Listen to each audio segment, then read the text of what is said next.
Work-life balance was so important to me. A little brief history, I grew up on a farm and my dad to this day is a workaholic. If you're not working, you're not being productive. I really had that mindset when I entered the financial services profession.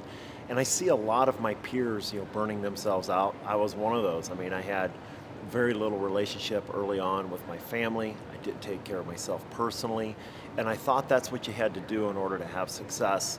And I got to the point where I really thought about, I noticed when I would take a little bit of time off and reinvigorate how much more productive I was. And I realized that it's truly a virtuous cycle, that growth leads to balance, balance leads to growth, and they feed on each other continuously. And once I made that shift, not only did my life, the happiness in my life go up exponentially, but my business exploded. I had several S-curve explosions, and I'm gonna go back and say it was because I reinvested back in the balance part of my life.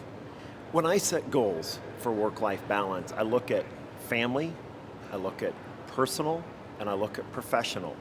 And when I set those for long-term, short-term, and then for the year, my dashboard, I wanna make sure all of those have about a third. I mean, not always exactly, but roughly a third.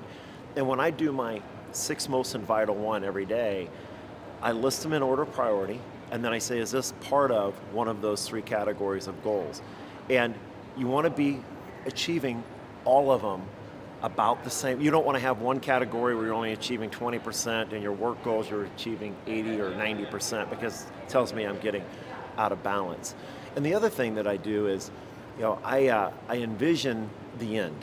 And what do things look like? And at the end of my life, I want to be able to just look back and say, I'm glad I did versus I wish I had. And I think that's all about living life by design and being very purposeful about your daily activities.